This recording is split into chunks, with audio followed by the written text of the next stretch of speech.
Legal. Então vamos começar pelo início da carreira médica propriamente dita. Como que foi a escolha da medicina e o começo da faculdade para você? Olha, a escolha da medicina foi um negócio meio natural, meio orgânico, né? Eu não pensei em fazer outras coisas. Eu até pensei, mas assim de uma maneira muito superficial. Sabe quando você pensa em alternativas, mas você sabe que aquele não é o seu plano? Não vai fugir disso, né? Então, eu acho que a medicina me escolheu, né? Então, isso foi meio que natural, né? Fiz faculdade de medicina do ABC, na 15ª turma, de 83, 88, quer dizer, faz bastante tempo já. E aí a formação é essa que você tem. Sim, como que foi a experiência na faculdade? Quem era você na faculdade? Como que o internato possibilitou o contato com a ginecologia? Também você já pensava antes? Aí nós vamos começar por um ponto importante. Vamos lá. Agora foi. Nós vamos começar por um ponto legal, porque assim, eu dei muita sorte. Dei muita sorte. Por quê? Porque eu sempre quis fazer GO. E esse foi o meu grande erro, né? Eu não devia ter pensado nisso logo do começo. Então, isso fez com que eu fechasse a minha cabeça para um monte de outras especialidades. Talvez eu conhecesse um monte de outras coisas legais, né? Eu dei sorte por quê? Porque eu me realizei na ginecologia obstetrícia. Então, aquilo que eu imaginei que ia ser legal, né? Fiz maternidade, fiz 3 anos de estágio na maternidade de São Paulo e tudo mais. Aquilo que eu achei que ia ser legal e foi um alicerce de uma carreira e foi uma realização. Mas podia ter dado tudo errado. Entendi. Podia ter chegado lá e falado, pô, isso aqui é horroroso, não é isso que eu quero.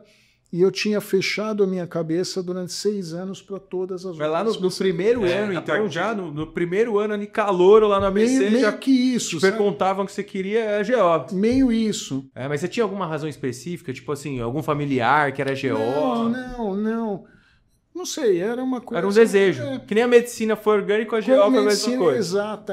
Exatamente. E assim, eu dei sorte porque eu acertei numa especialidade que me realizou, mas podia ter dado tudo errado.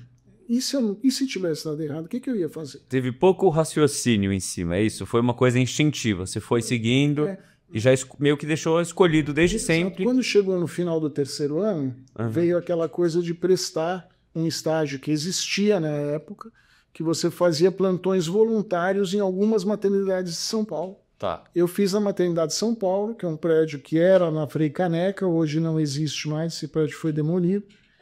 E eu fiz 3 anos de estágio lá, né, o que era uma preparação muito boa para a residência, né? E deu certo. Fiz, né, durante a faculdade.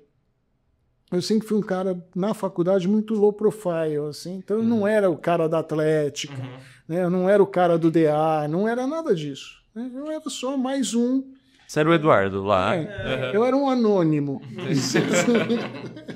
na faculdade, eu nunca fui ligado nessas outras atividades e tudo mais. Mas você tinha algum hobby, assim, fora da faculdade, alguma coisa que você curtia muito fazer fora dela? Quando eu entrei na faculdade, eu entrei muito novo, entrei com 18 anos, recém-feito 18 anos, eu entrei. Era muito comum, os colégios, eles eram abertos para os alunos fora do seu horário de aula. Né? Então, você estudava de manhã, você podia ir à tarde para a escola, jogar bola, namorar, né? Você podia fazer o que você quisesse. Conviver. Era um espaço de convivência aberto. Certo. Então, muito dessas atividades, que hobby você tinha nos primeiros anos de faculdade? O hobby que eu tinha nos primeiros anos de faculdade era voltar para o colégio onde eu tinha estudado, reencontrar as pessoas, porque outras pessoas na mesma condição que eu, como ingressos em faculdades, também se encontravam lá. E a gente curtia aquela coisa toda. Legal. Né? Você é de São Paulo. Sou de São Paulo. Tá, que agradável. Então era muito legal, uma coisa que se perdeu hoje. Nossa, se você imaginava que isso tinha. se você estuda num período, a escola nem te deixa entrar no outro. Né? Isso trazia uma convivência muito bacana. Então eu me vejo assim muito fazendo aquelas esportes normais. Ah, vai jogar bola, jogar basquete, jogar vôlei. Famosa resenha, né, Gui? Já deu pra entender.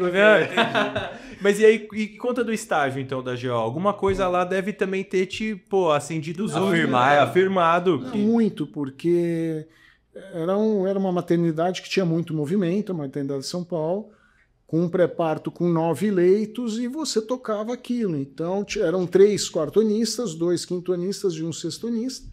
Nem precisava do residente, né? Isso que é legal, que hoje o interno... Isso é uma das coisas, eu até já compartilhei num episódio ou outro, né? As perguntas, às vezes, né? Pedrão, fez clínica médica por quê e tal? Assim, a gente vem de uma baita faculdade, eu amo falar que eu venho da Santa Casa, mas a verdade é que hoje você sai de qualquer faculdade, pode ser da melhor que tem, você não sai médico pra alguém ir lá e falar assim, ó, Pedrão, você toca isso, toca assado, não faz procedimento, não faz nada. O que você tá mencionando é que, pô, no 4º ano já fazendo parto, pô... Outra vivência, né? Quando você começa a fazer essas coisas, você contabiliza tudo, né? Então, você botar no papel e tal, não sei o quê. Depois você para. Depois abandona, larga isso, não faz mais nada. Mas no 4º ano, eu fiz mais de 100 partos. Uau! Né? Porque tinha muito movimento. Nós dávamos 3 plantões de 24 horas por mês. Caraca. Fez quase uma residência durante a faculdade, né? É isso. Né? Saiu especialista. 3 plantões numa maternidade que fazia uma média de 15 partos por dia, em 3, quer dizer, cada um de nós em cada plantão fazia uma média de 5 partos. Então, fazia muita coisa.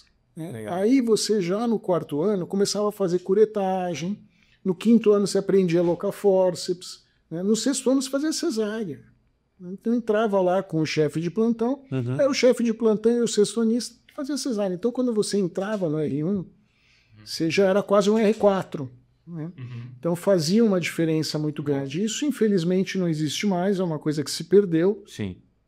Hoje, eu dou plantão ainda, apesar de eu estar como gestor de saúde na MIL, eu mantenho um vínculo público que é na maternidade Cachoeirinha, que passam internos e tudo mais, mas você vê que o nível de interesse do pessoal é muito menor.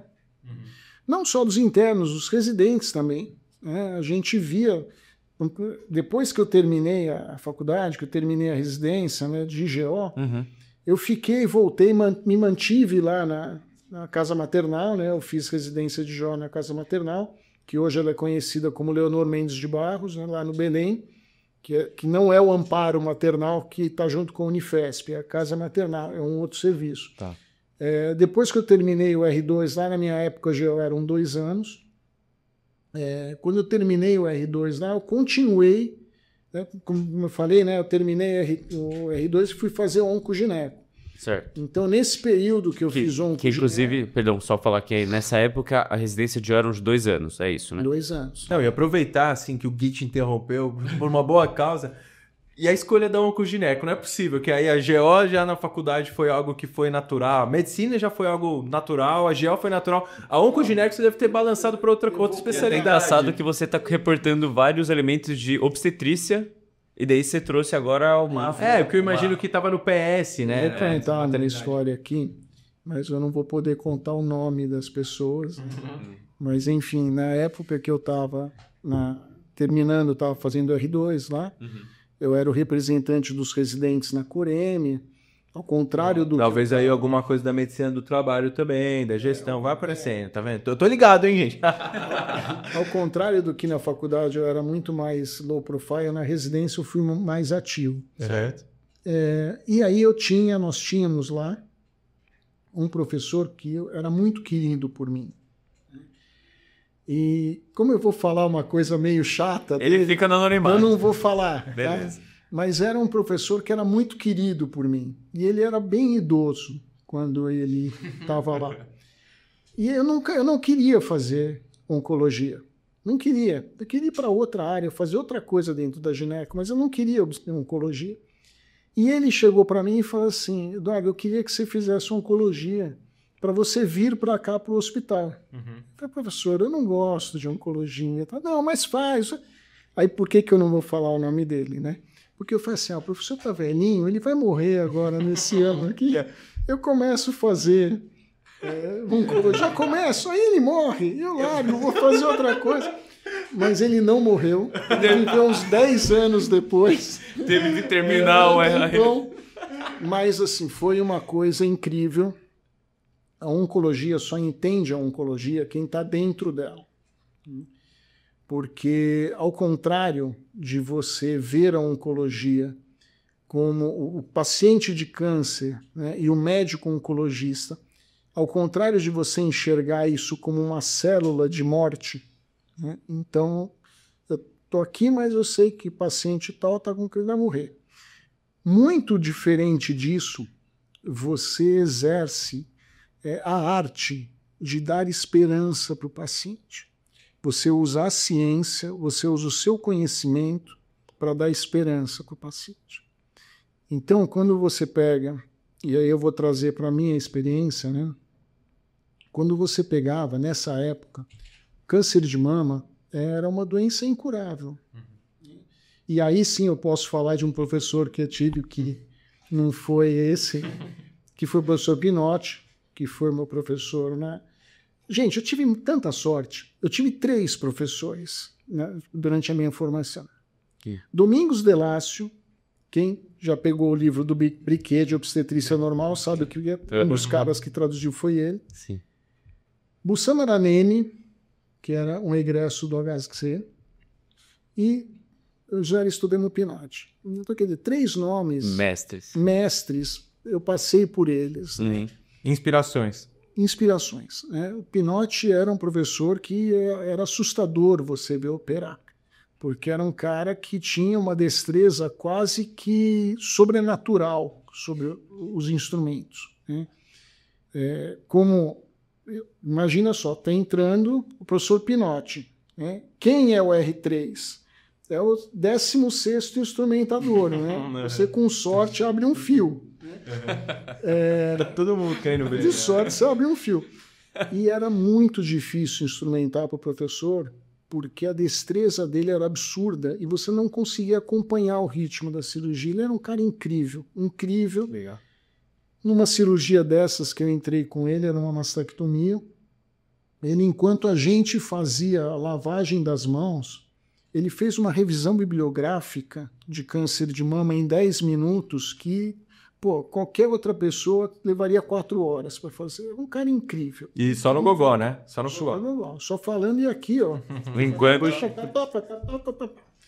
destilou. Legal.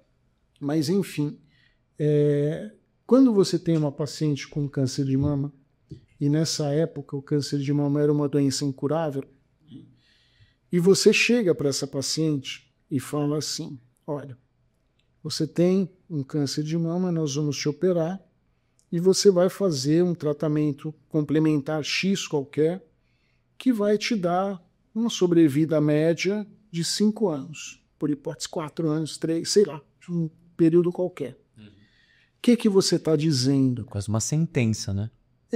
Mas o que você está dizendo? Você está dizendo o seguinte, olha, esse período aqui, eu vou me dedicar integralmente para qualquer coisa nova que acontecer, eu vou te oferecer nesse período para te dar mais 1 ano. Porque, de repente, depois desse 1 ano, vai acontecer alguma coisa que vai te dar mais 2. Né? E aí, isso é a parte bonita da oncologia. É você levar para o paciente a esperança de que ele pode sair daquela.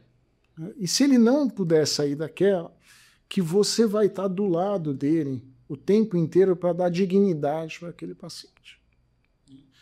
Então só entende isso quem está dentro da oncologia. Quem está fora da oncologia vê simplesmente como operou, não deu, fez quimio, morreu. Né? E é muito diferente disso. Né? É quase uma arte. O envolvimento que você tem. É uma coisa assim de você trazer a pessoa, porque o diagnóstico de câncer ele é um diagnóstico muito difícil.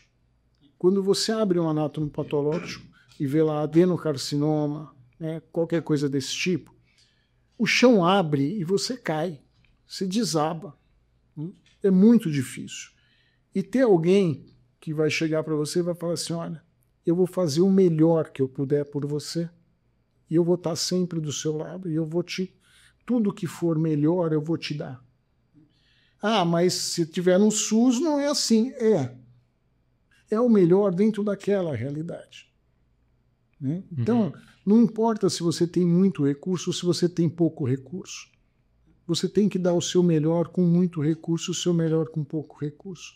E aí você vai levar a esperança para esse paciente, e no momento em que você chegar para ele eventualmente falar, olha, a gente fez o que era possível, mas agora eu não tenho mais o que fazer e a sua doença está progredindo e você vai caminhar para um desfecho ruim, ele vai saber que aquela é uma pessoa que está do lado dele e que construiu essa confiança e que vai ajudar ele a passar por isso.